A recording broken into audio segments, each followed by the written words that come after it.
This is Larry Jordan, the host of the Digital Production Buzz. The following interview is an excerpt from a recent program. To hear the entire program, visit digitalproductionbuzz.com.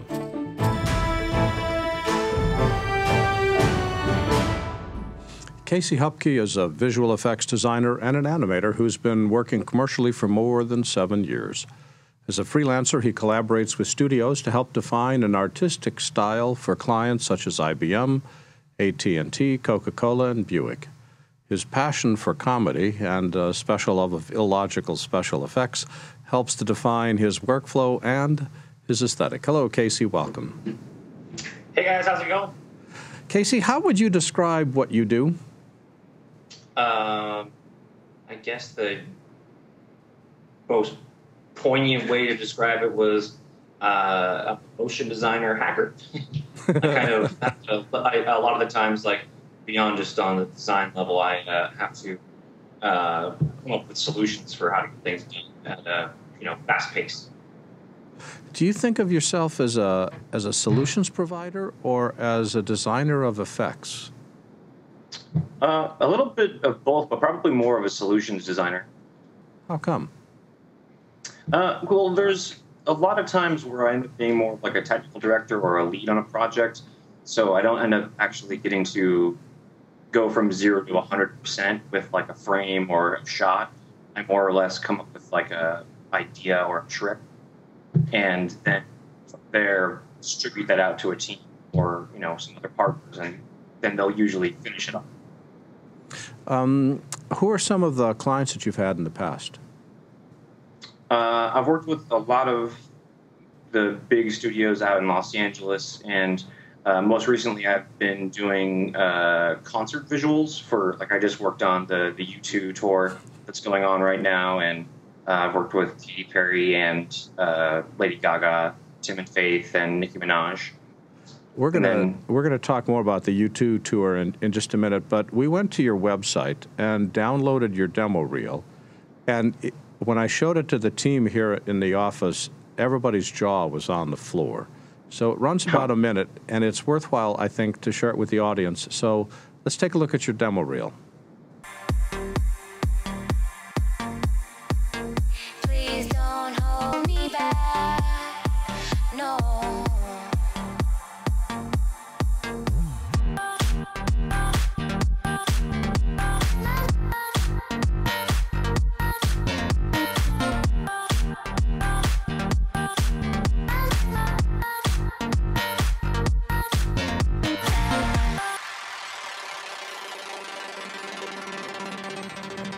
Please don't hold me back.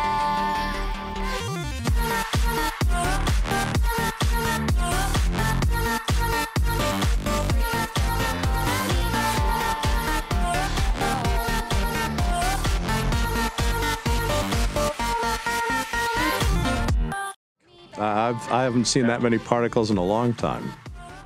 Thanks. Yeah, that was sort of, I think my biggest claim to fame has been definitely working with particles in like data viz or like kind of like future user interface type design.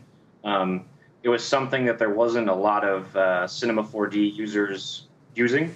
There was a big hole in that community for a particle guy. And I basically saw that as an opening for me to see, like, to fill that hole and be like, well, I'm going to find a lot more because this is a door that's wide open to anyone that can just figure it out, and it can't be that complicated. So after a lot of time with research and development and reading the Cinema 4D manual and everything, just eventually I got to a point where that's now kind of what I've been typecast as, which I'm totally fine with. Well, if you get results like that, that's a great thing to be typecast as. Some of those effects are just amazing. Congratulations.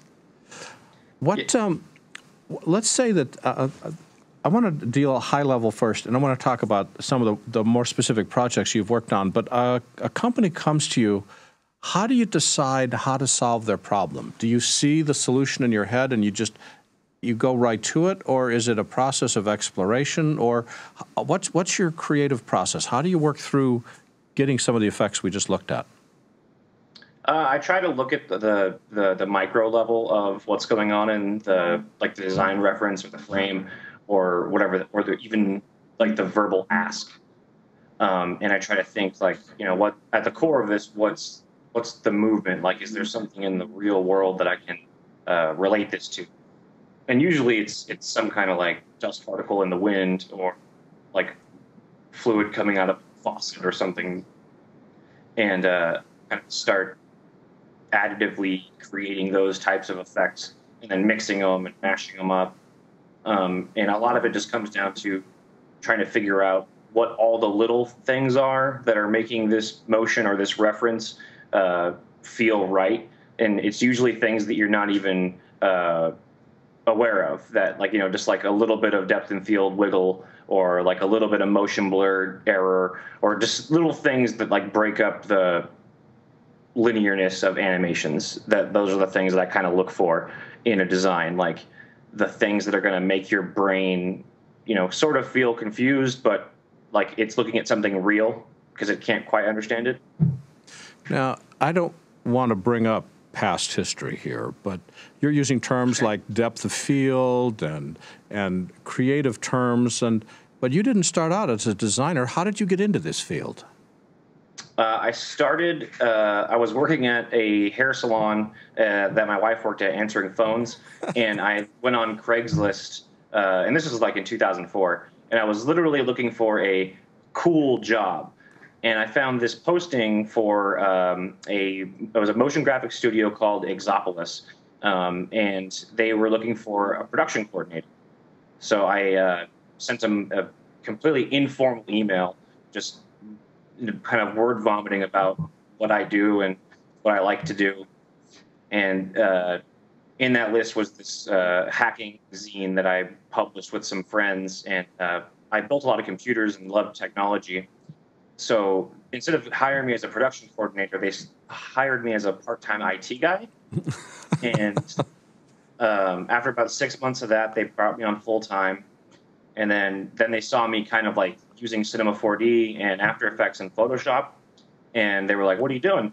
And I was like, "Well, I've been trying to learn these apps so I can figure out why they're crashing when people are trying to get renders done." And, so I've just been learning it on the side. And they were like, "Oh, cool." And they kind of kept watching. And eventually I started answering people's questions about core level technologies in Cinema and After Effects. And then they were like, "Okay, now you're going to start doing some of this work." So they gave me a job as a junior animator designer and kept me as the IT guy. A little bit of time later, they said, "We're hiring a new IT guy." I initially thought I was being fired. And they basically said, "We want you to be a regular staff animator on the team." I was like, "Wow, okay, this is amazing." And then over the course of the next several years, like I went from 19, a little kid in the company, to a 23-year-old, 24-year-old, and I was a lead animator. And the last project I worked on there was this really big thing for Microsoft Xbox 360. It was like a revision of their user interface, and it was like the Anthem video. Yeah. But yeah, my college was basically answering a Craigslist ad and then getting thrown into this world of motion design. And I had no idea this was going to be where I was going to be today. Well, you got to admit, going from a hair studio to working on a U2 tour is a heck of a change in life. Yeah. Especially, I mean, I didn't go to art school. I went to junior college like a little bit. Even high school, I got out of when I was like 16 through the California High School Proficiency Exam. I've always been sort of like a self-motivated educator, and it's always been kind of sort of easy for me to kind of pick something up or learn something. So I've really enjoyed doing that. And lately I've been not traveling, but doing like NAB and SIGGRAPH with Maxon and kind of trying to pass on that the stuff that I've learned along the way. That is very cool. Well, let's talk more specifically about this recent gig you did for U2. But you've done a lot of music, Lady Gaga and Katy Perry. What is it about music videos that caught your interest, and what are you doing for them? The music world, the live concerts, it was another thing that sort of a company hit me up, this company called Possible Productions, a few years ago, and we decided to like do like a kind of like a contractual like dating. I came in as a creative director at the company, and they wanted to make concert visuals, and I was like, this looks awesome. Like, I'd love to sit in front of a huge arena and, you know, make content, figure out how we're going to make this song and this theme feel appropriate in this, you know, sometimes it's 97 HD screens that are wrapped around a sphere. Sometimes it's an inflatable that's impossible to projection map. But the main thing was it's that you're not making something that's just going to be seen on TV or in a movie theater, or you're adding in like the vanilla or the sprinkles to someone's dessert. You know, like they're experiencing this entire thing, and you're just a small part of it. But it's really important to the overall piece. So I just loved the fact that we were collaborating with all these different departments. You know, the sound engineers, the grips, the bands themselves, the wardrobe. You know, it's just creating this big show. It just felt like I was working in a creative world that I'd never experienced in like commercial motion graphics or visual effects for movies. Well, who do you report to? Who gives you the assignment, and who signs off on the creative? How does that process work?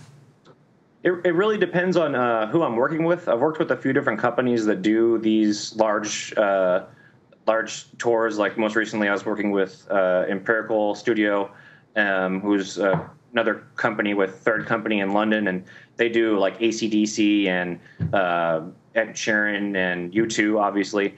And so I'll usually just be like an implant in their team. You know, travel to whatever venue we're at. Like for U2 specifically, we rehearsed in Pennsylvania for a month, and then I took a week off and went to Vancouver for like 2 months to get ready, like on set for the first of the shows on the tour.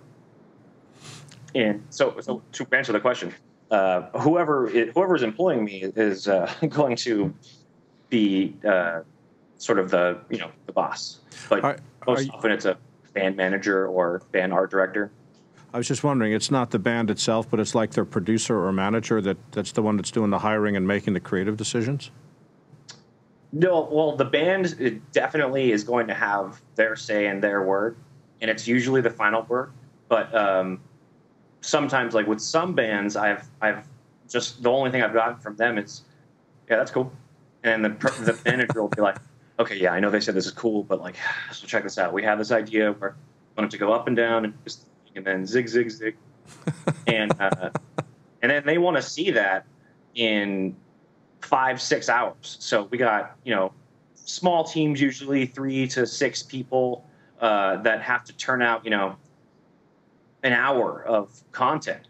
And so everyone kind of jams on a song. We, make style frames out of clipped images sometimes. Sometimes we're just doing Pinterest boards or doing like Cinema 4D explorations and R&D and being like, how does this look? I don't know, let's try it, compose it. So we'll do like a quick edit over or something and throw it up on the huge arena screen and just, watch a band practice privately for us. How are you playing it back? Once it's been rendered and finished, how does it play back? That's, again, situational to the concert. There's usually operators that handle the projections that are run through like a D3 service or like a touch designer. It's like software that's basically a whole bunch of PCs that are piped into whatever screens or run into the projectors. There's usually some form of projection mapping that we see in real time after we render out of After Effects or Cinema. And we usually are sitting with maybe 30 other people in an arena and just alone, 2 o'clock in the morning, looking at the stuff that we just made. It's a super surreal experience. Casey, where can people go on the web to learn more about you and your work? You can find me on Twitter at Darth Casey, or you can find me on my website, xcaseyx.com. It's under a bit of a transition right now, but it'll be back soon. All one word, xcaseyx.com. You see it on the screen. Casey Hupke is the visual effects designer. Casey, thanks for joining us today. Thank you for having me.